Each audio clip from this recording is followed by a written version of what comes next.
మరో ప్రజా ప్రస్థానంలో భాగంగా షర్మిల పాదయాత్ర తాట్రకల్లుకు చేరుకుంది. అక్కడ ఆమె ప్రజలను ఉద్దేశించి మాట్లాడుతున్నారు. తీసుకొచ్చారు.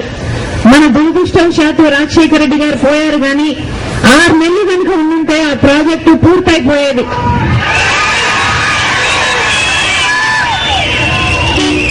ఈ సర్కారు ఒక ఆ ప్రాజెక్టు విషయంలోనే కాదు, ప్రతి విషయంలోనూ ప్రతి ప్రాజెక్టుకు ఆయన ప్రతి స్కీమ్ కు తూట్లు పొడుస్తుంది. ఇప్పుడు మనకు 108 ఎక్కడా కనిపించదు. ఫోన్ చేసిన 20 నిమిషాల్లో కూయి కూయి కూయి కూయి అనుకుంటూ మన ముందు ఉండేది. ఎంతో మందికి ప్రాణభిక్ష పెట్టింది. ప్రమాదాల్లో ఉన్న వారికి, గర్భిణీ స్త్రీలకు, ఎంతో మందికి. కానీ ఇప్పుడు ఆ పరిస్థితి లేదు. మొన్న ఎర్రన్నాయుడు గారు చూశాం. 11 సార్లు వాళ్ళు ఫోన్ చేశారంట 108కు. ఎవ్వరూ ఫోన్ రిప్లై చేయలేదట. 108 రాలేదట. ఏదో అంబులెన్స్ వచ్చిందంట. దాంట్లో కనీసం ఆక్సిజన్ ఫెసిలిటీ కూడా లేకుంటే ఆయన చనిపోవడం జరిగింది. ఒక ఆయన ప్రాణాలు కాదండి ముఖ్యము, ప్రతి ప్రాణము ముఖ్యమైన ప్రాణమే. 108 అనేది ఎంతో మంది ప్రాణాలను కాపాడింది. ఫీజు రీయింబర్స్మెంట్ కూడా అంతే. మన ఇంట్లో డాక్టరో, ఇంజనీరో, ఒక కలెక్టరో, ఒక పెద్ద చదువులు చదివిన పిల్లోడు లేకపోతే, పెద్ద ఉద్యోగాలు చేయకపోతే ఆ కుటుంబం పైకి రాదని రాజశేఖర రెడ్డి గారు విశ్వసించి ప్రతి ఒక్కరూ పెద్ద చదువులు చదవడానికి పూర్తి ఏర్పాట్లు చేసేవారు. కానీ ఇప్పుడున్న ప్రభుత్వం అలా చేయటం లేదు. భిక్షమిచ్చినట్లు సొగమిస్తాం, కాలిస్తాం, ముఖాలిస్తాం అనుకుంటూ ఫీజు రీయింబర్స్మెంట్ కు కట్టర్లు పెడుతుంది. ఆరోగ్యశ్రీ కూడా అంతే. రాజశేఖర రెడ్డి గారు సామాన్యుడు కూడా ఆరోగ్యశ్రీకి వెళ్లి, కార్పొరేట్ హాస్పిటల్కి వెళ్లి వైద్యం చేయించుకోగలగాలనుకున్నారు. కానీ ఇప్పుడున్న ప్రభుత్వము ప్రధానమైన రోగాలను మళ్లీ కార్పొరేట్ లిస్టుల నుంచి తీసివేసింది. మనకు మళ్లీ ఆ రోగాలు వచ్చాయంటే మళ్లీ గవర్నమెంట్ హాస్పిటల్కే పోవాలి. కాంగ్రెస్ వాళ్ళకో, తెలుగుదేశం వాళ్ళకో రోగాలు వస్తే వాళ్ళు పోతారండి గవర్నమెంట్ హాస్పిటల్లకి? వాళ్ళు కార్పొరేట్ హాస్పిటల్ల కన్నా పోతారు, లేకపోతే విదేశాల కన్నా పోయి వైద్యం చేయించుకుంటారు. ఎందుకంటే వారికి తెలుసు అక్కడ వైద్యం ఉండదు, మాత్రలు ఉండవు, కనీసం పారాసిటమాల్ మాత్రలు కూడా ఉండవని. కానీ సామాన్యుడు మటుకు మళ్లీ గవర్నమెంట్ హాస్పిటల్కే పోవాలట. ఇలా రాజశేఖర రెడ్డి గారు ప్రవేశపెట్టిన ప్రతి పథకానికి తూట్లు పొడుస్తున్నారు. నిలదీయాల్సింది ఒక తెలుగుదేశం పార్టీ, ఎందుకంటే అది ప్రధాన ప్రతిపక్ష పార్టీ. కానీ వాళ్ళు కుమ్మక్కయ్యారు. కాంగ్రెస్, తెలుగుదేశం కలిసి ఈరోజు నీచమైన కుమ్మక్కు రాజకీయాలు చేస్తున్నాయి. చంద్రబాబు నాయుడు గారు సొంత మామను వెన్నుపోటు పొడిచి అధికారంలోకి వచ్చారు.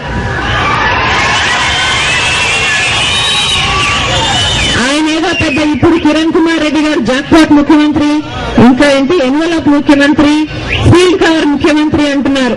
ఈయన గారు కూడా అలా వచ్చిన వారే.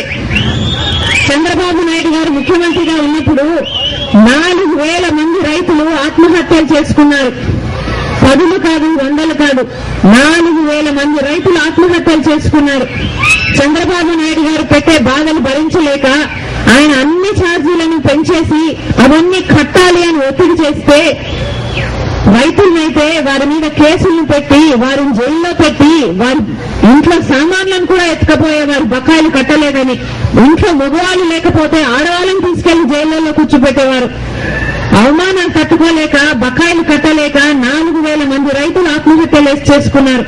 మళ్లీ ఈరోజు నిస్సిగ్గుగా మీరు బకాయిలు, ఈ ప్రభుత్వానికి కట్టాల్సిన బకాయిలు కట్టద్దండి అని చెప్తున్నాడు. ఒకప్పుడు ఆయనేమో కట్టకపోతే జైళ్లలో పెట్టి కేసులు పెట్టిన వాడు ఆయన.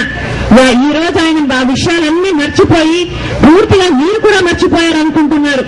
కానీ ప్రజలు అమాయకులు కారు. ఆయన అనుకుంటున్నట్టు ప్రజలు పిచ్చివాళ్ళు అంతకంటే కాదు. వారికి తెలుసు కిరణ్ కుమార్ రెడ్డి గారికి, బాబు గారికి లేనిది ఒక రాజశేఖర రెడ్డి గారికి, రాజన్నకు ఉన్నది విశ్వసనీయత అని. మీకు తెలుసు ఒక బాబు గారికి, కిరణ్ కుమార్ రెడ్డి గారికి లేనిది ఒక రాజన్నకు, జగనన్నకు మటుకే ఉన్నది మాట మీద నిలబడే నైజమని. అందుకనే ఈరోజు రాజశేఖర రెడ్డి గారు చనిపోయి 3 సంవత్సరాలైనా గానీ ఆయనను ఇంతగా జ్ఞాపకం పెట్టుకున్నారు అంటే దానికి కారణము రాజశేఖర రెడ్డి గారికి ఉన్న విశ్వసనీయత. జగనన్న ఇన్ని నెలలుగా మీ మధ్య లేకపోయినా అందరూ కలిసి ఆయన దోషి దోషి అంటున్నా, లేదు మాకు రాజన్న కొడుకే మళ్ళీ కావాలి, ఆయన నాయకత్వంలోనే మేము,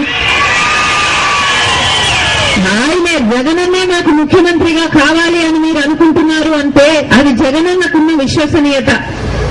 కానీ ఇప్పుడున్న ప్రభుత్వం, ఇప్పుడున్న ప్రతిపక్షం నీచమైన కుమ్మక్కు రాజకీయాలు చేస్తున్నాయి.